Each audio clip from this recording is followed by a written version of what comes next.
Ketua Lembaga Penelitian dan Pemberdayaan Masyarakat LPPM Universitas Mahasaraswati Denpasar, Iketut Widjana mengatakan, akademisi UNMAS selama ini telah melakukan berbagai program pengentasan kemiskinan di masyarakat sebagai bentuk pengabdian kepada masyarakat. Di mana program yang digagas Dikti yaitu Iptek bagi wilayah IBW, selama ini dirasa sangat besar manfaatnya bagi masyarakat sasaran. Apalagi program IBW itu harus mendapat pendampingan dari Pemkab setempat, sehingga program sejalan dengan rencana pembangunan kabupaten. Keberlangsungan program inilah yang penting sekali didampingi oleh mahasiswa KKN.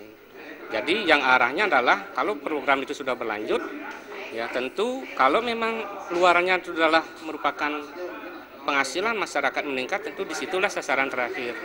Ya, jadi kalau masyarakat bisa meningkatkan penghasilan dari apa yang sudah kita lakukan dalam program IBW tersebut, itu menyenangkan bagi kami. Jadi kebahagiaan teman-teman para pelaksana itu sebenarnya di sana.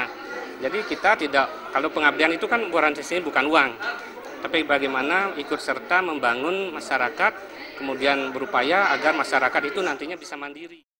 Dengan keberhasilan program IBW, maka kesejahteraan masyarakat sebagai sasarannya akan terwujud dan pembangunan di desa akan berjalan dengan baik. Hal ini diharapkan dapat mendorong para peneliti dan akademisi lainnya untuk terus berkarya dan melakukan pengabdian sehingga kesejahteraan masyarakat khususnya di pedesaan dapat meningkat.